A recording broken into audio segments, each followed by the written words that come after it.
ทจำลองของพระสัมมาองค์พระศาสดาพุทธบูชากราบไหว้องค์พระเจ้าฝางอุดมศิลป์ผู้สร้างสรรค์มานานไกล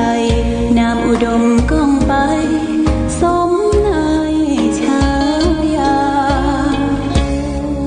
ก่อนเป็นวัดร้างโบราณสืบสาน2524พระมหาราชครูเกษราปัญญาปรมาติกาจารย์จากวัดดับภัยเชียงใหม่สืบสานเวลาผ่าน131 ปีนานไกลวัดพระบาทอุดมรุ่งเรืองงามตาเจ้าน้อยบุญทาวงศาข้าหลวงบวงเชียงใหม่ปกครองหัวเมืองฟ้าทุ่มเทแรงกายแรงใจทุกชาติพันธุ์รวมใจรักษามัคคี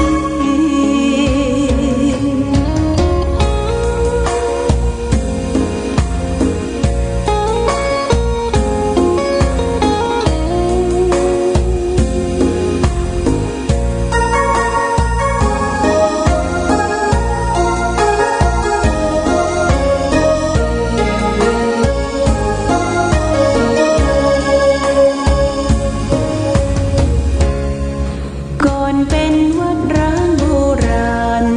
สืบสาน2524พระมหาราชครูเกษรา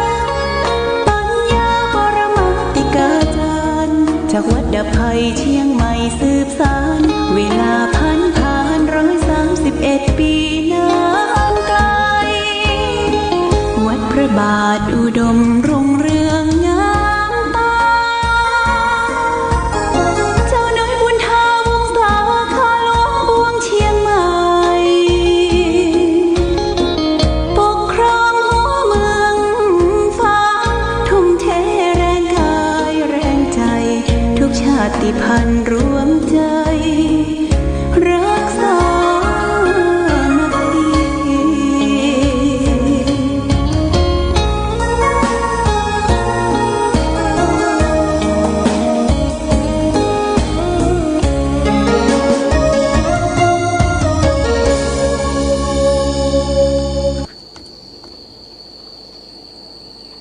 เจริญสุข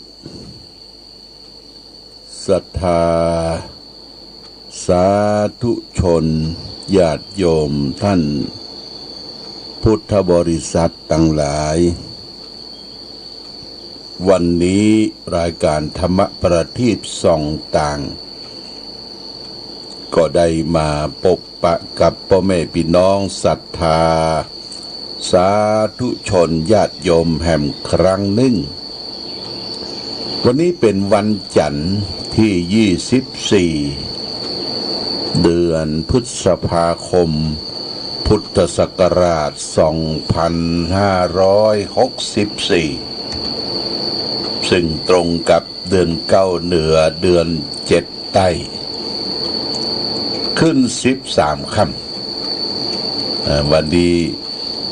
เป็นวันเดือน9เหนือขึ้น13ค่ำเป็นวันเสียประจำเดือนญาติโยมเดือน9เสียติดกับจันทร์วันพรุ่งนี้ก็จะเป็นวันโกนญาติโยมนะวันโกนวันแต่งวันดาวันฮือวันที่26ก็จะเป็นวันวิสาขบูชาเป็นวันสำคัญในทางพระพุทธศาสนาเป็นวันที่องค์สมเด็จพระสัมมาสัมพุทธเจ้าประสูติเป็นวันเกิดของพระองค์ท่านต่างจากประสูติแล้วพระองค์ก็ได้ออกทรงผนวดออกบวชเมื่ออายุ29 พรรษาใช้เวลาบำเพ็ญเพียรธรรมค้นคว้าหาสัจธรรมตามธรรมชาติใช้เวลาถึง6 ปีจึงได้ตรัสรู้ธรรม เมื่ออายุได้35 พรรษาก็มาตรงกับวันวิสาขบูชาเช่นเดียวกันหลังจากนั้นญาติโยมเมื่อพระองค์ได้ตรัสรู้ธรรมก็ได้เผยแผ่พระธรรมคำสอนหลักสัจธรรมความจริงเกี่ยวกับวิธีการแก้ทุกข์ของมนุษย์โลกเขาทุกข์คืออย่างทุกข์คือความบ่สบายกายบ่สบายใจนั่นคือทุกข์ซึ่งเป็นปัญหาของโลกปัญหาถึงวันที่เขาได้ประสบนี่ก็คือประสบทุกข์นะญาติโยมปัญหาเรื่องโรคภัยไข้เจ็บเรื่องการเสาะว่าหากินเรื่องการดำรงชีวิตคนทะเลาะวิวาทบาดหมางกันในสังคมมนุษย์โลกเฮาเนี่ยคือปัญหาแต่ในทางพระพุทธศาสนาพระบรมศาสดาสัมมาสัมพุทธเจ้าของเฮาพระองค์มีปัญญาอันเฉียบแหลมสามารถตรัสรู้ชอบได้โดยพระองค์เองก็ได้ทรงค้นพบหนทางแก้ทุกข์ดับทุกข์และวิธีการดับทุกข์สุดท้ายก็ถึงนิโรธคือความดับทุกข์เรียกว่าอริยสัจสี่อริยะคือความจริงที่ประเสริฐสี่ประการคือทุกข์สมุทัยนิโรธมรรคญาติโยมทุกข์เนี่ยคือปัญหาจู่ๆมันจะเกิดขึ้นมาบ่มีเหตุบ่มีปัจจัยนั้นเป็นไปบ่ได้ญาติโยมนะมันต้องมีเหตุมีปัจจัยยกตัวอย่างใกล้ๆตัวเฮาที่เฮาบ่สบายเจ็บไข้ได้ป่วยถึงวันนี้ก็เพราะมันมีเหตุมีปัจจัยมีพาหะนำมาแห่งโรคภัยไข้เจ็บอย่างตัวเฮาก็เช่นเดียวกันพออายุเฮาแก่วัยชราขึ้นมาทุกสิ่งทุกอย่างมันก็เริ่มเปลี่ยนแปลงไปผมเกยดำกับขาวตาเกยยาวกับสั้นเขี้ยวเกยมั่นกับคอนนางเกยตึงก็หย่อนยานไปตามกาลและเวลาเราเนี่ยคือปัญหาเป็นนำมาเป็นเหตุนำมาแห่งความทุกข์ญาติโยมนะเป็นเหตุนำมาความทุกข์แต่ทุกข์ที่เกิดจากการเกิดแก่เจ็บตายหรือปัญหาจำเพาะในตนตัวเฮาน่ะมีทางแก้นะทางแก้ก็คือทาง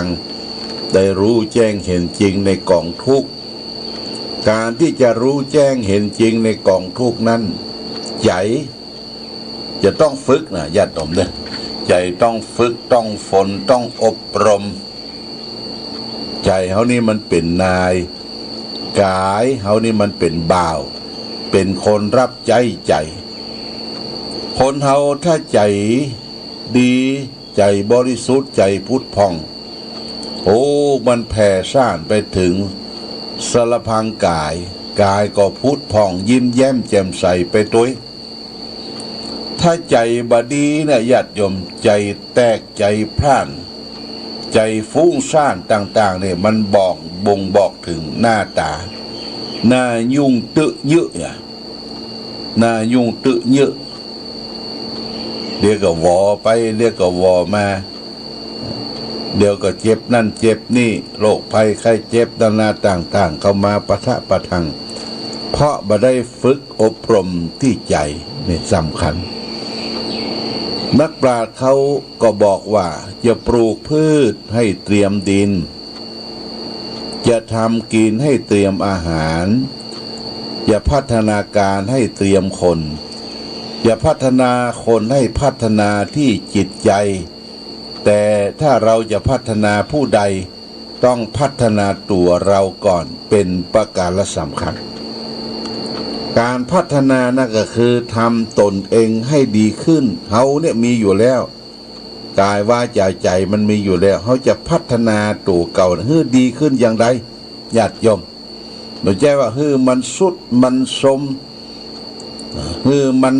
ปันตายเว้ยๆบ่ใช่เขาจะชะลอความแก่ชะลอความเจ็บชะลอความตายอย่างได้อย่างใดเนี่ยการชะลอก็คือการพัฒนาหาช่องทางนะมนุษย์โลกเขาเนี่ยจะเอาชนะความเกิดแก่เจ็บตายเนี่ยตั้งแต่ก่อนพุทธกาลมาแล้วจะเนี่ยอย่างใดตายไปแล้วก็อยากจะให้ร่างกายอยู่เหมือนนานๆอย่างเขาได้หันพวกกรีกโบราณพวกโรมันพวกที่ทำมัมมี่ญาติโยมนะทำมัมมี่เนี่ยเอาศพของกษัตริย์พ่องเอาบุคคลสำคัญเก็บไว้ซ่องเอามาทับผ้าเอามาดองน้ำยานะแล้วก็เพชรนินจินดาเอาใส่ไว้ก็ใส่ทั้งข้อแขนข้อมือสร้อยคอแต่งหน้าแต่งตาสวมมงกุฎ อยู่อย่างนั้นเอาทำมัมมี่คือศพอยู่ได้เมินแต่ว่าวิญญาณออกจากร่างไปแล้ววิญญาณออกจากร่างไปก่อนแล้วก็ยังสร้างความมั่นใจอย่างในปัจจุบันเนี่ยญาติโยมเขามีสรีระของครูบาอาจารย์เป็นยังบราชทานเพลิงยังบ่เผายังบ่ทำชาปนกิจเตื้อจะเอาตั้งไว้เป็นที่ไหว้ที่สาที่สักการะบูชาอย่างตังหลงเมืองฝางแม่อายชัยประการนี่สรีระร่างกายยังบ่เผาเตื้อก็คือหลวงพ่อวัดต้นหนุนนะญาติโยมนะหลวงพ่อวัดต้นหนุนหลวงพ่อพระครูวุฒิยานาภิสิทธิ์อาจารย์วิลาเป็นทำพินัยกรรมไว้ว่าเมื่อข้าตายเมื่อใดขอจัดการงานศพเอาไว้3 วันไปปัดเอาโลงศพเก่าๆที่ข้างศาลามาใส่สรีระร่างกายฆ่ากรรมทำบุญ3 วันแล้วก็เอาสรีระร่างกายของข้าไปทำเป็นกู้ไว้ที่หุ้นวัดพระธาตุศพฝางเพราะก่อนที่ท่านจะมรณภาพหลวงพ่อพระครูวิราชนั้นเปิ้นได้ทำการไปรักษาบูรณะปฏิสังขรณ์เป็นเจ้าวาดวัดพระธาตุศพฝางซึ่งเป็นวัดสำคัญเป็นวัดที่ครูบาเจ้าศรีวิจัยเคยมา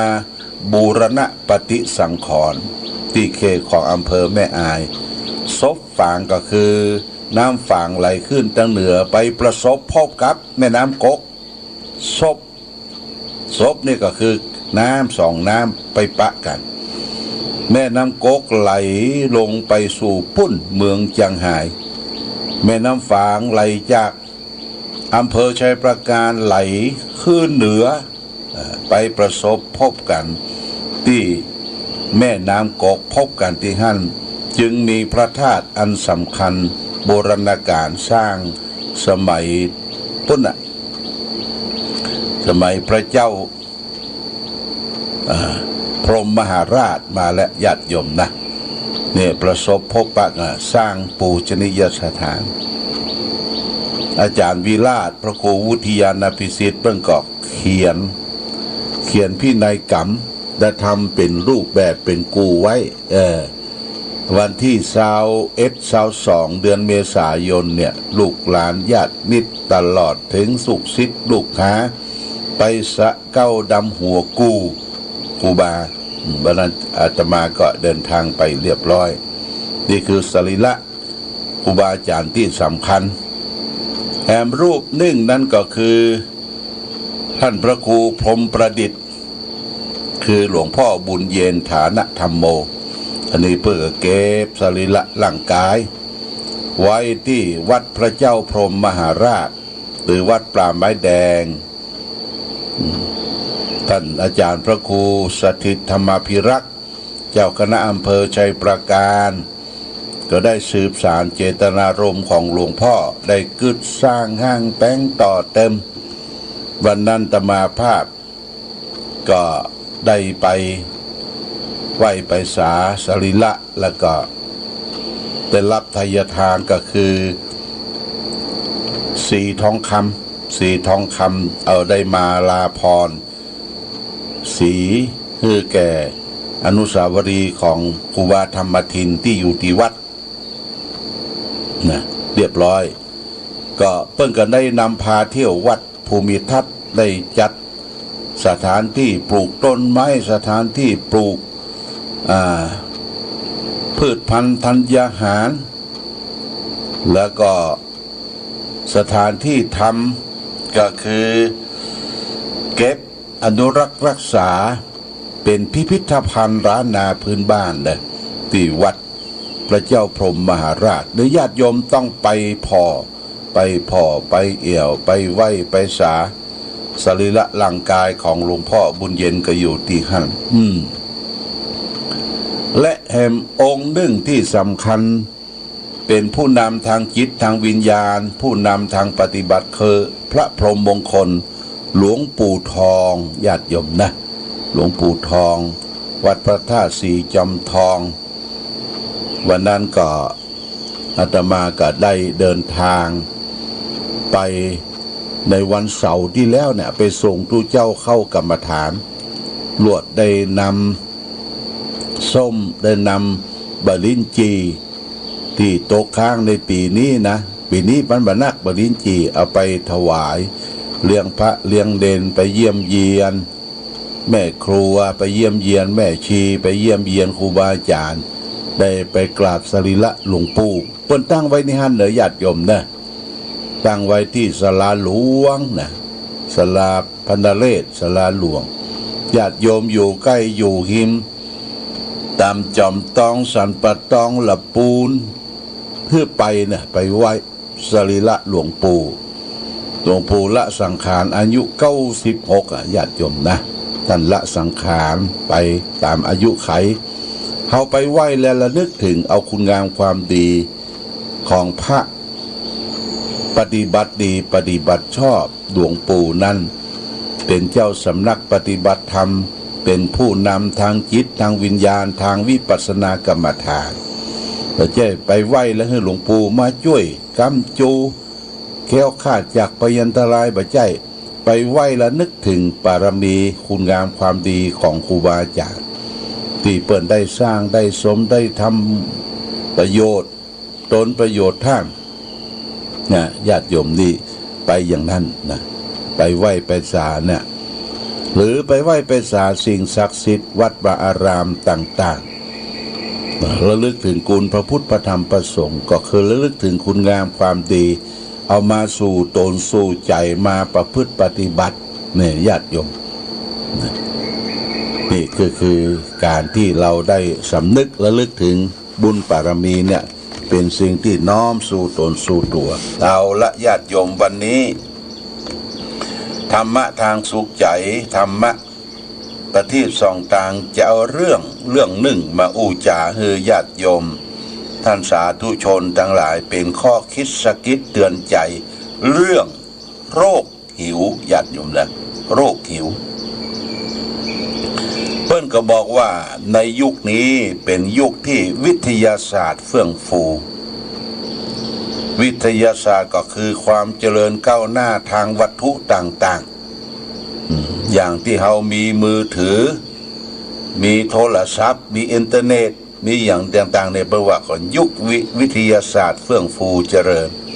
อยู่ที่ไหนก็โทรได้อยู่ที่ไหนก็อู้จากันได้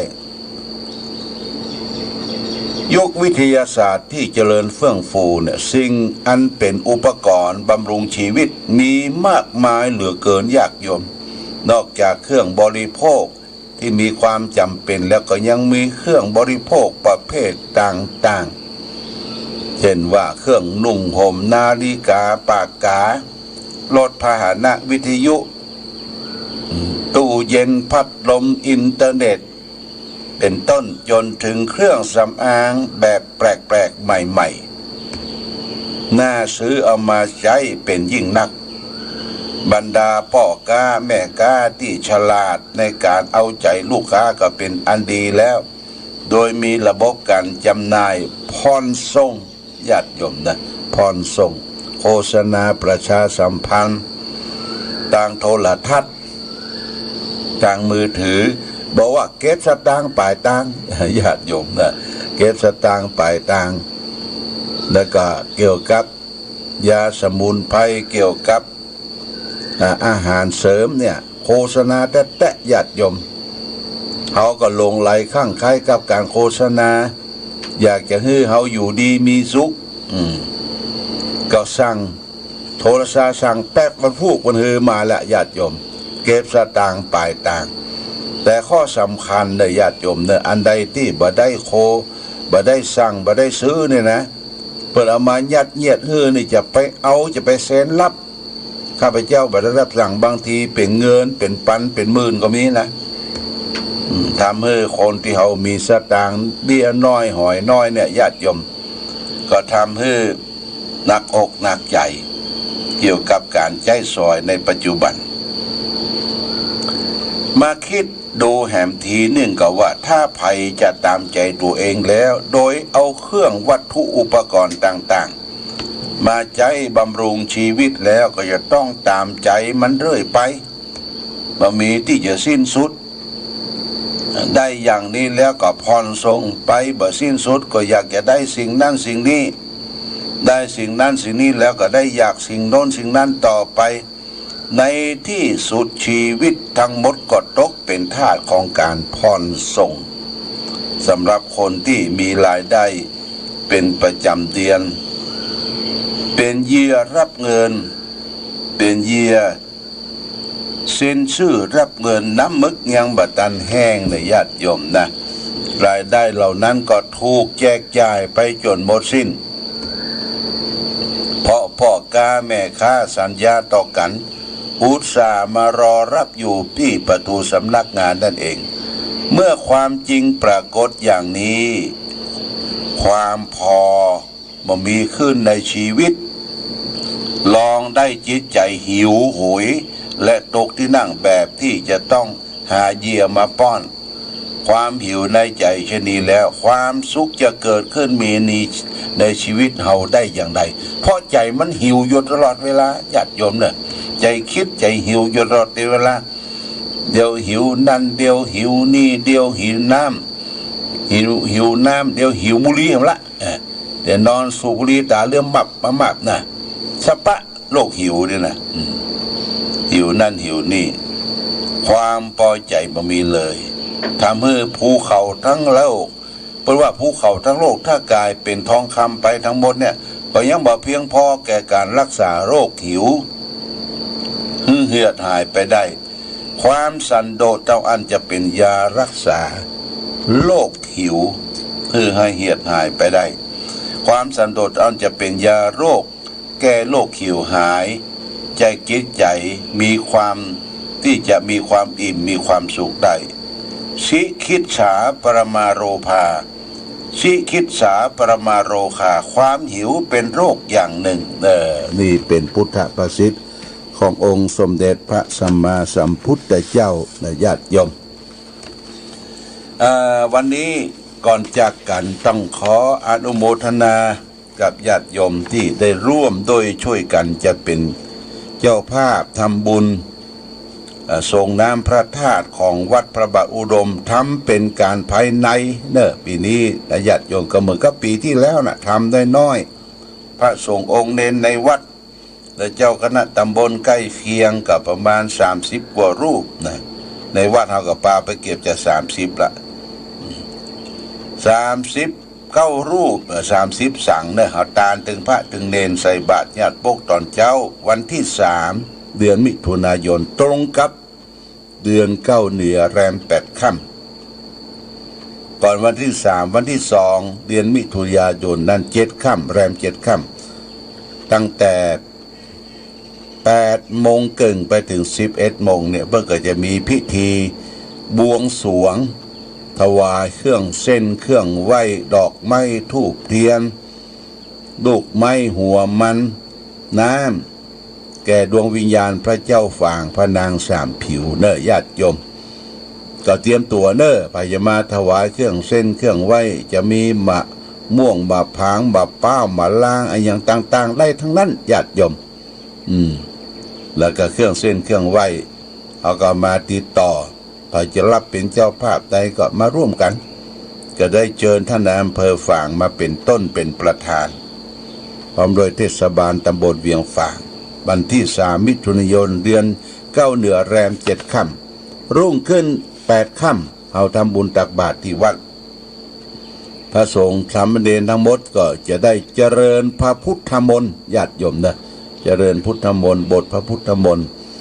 เดี๋ยวก็ดงในน้ำขมิ้นสุ่มปล่อยเพื่อจะได้นำไปสละสลงพระธาตุพระบาท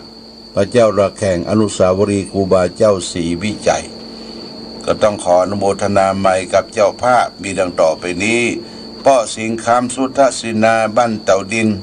เป็นเจ้าภาพยอดสั่ง500 บาทแม่เกวียนสุทธเสนาเต่าดินยอดสั่ง500 บาทนายประนพสุทธเสนาทำบุญยอดสั่ง500 บาทนางสายใจหันตระกูล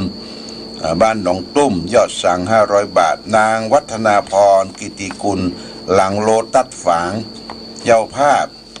ยอดสั่ง500 บาทนายประทุมวงเปงบ้านเต่าดินเจ้าภาพยอดสั่ง500 บาทแม่สมควรดงดังแม่ค้อนบ้านสวนดอกยอดสั่ง500 บาทแม่ศรีดาจันทวีบ้านหนองอึ่งยอดสั่ง500 บาทแม่จันทาเรืองสุวรรณบ้านธงชาติและเพลงชาติไทยเป็นสัญลักษณ์ของความเป็น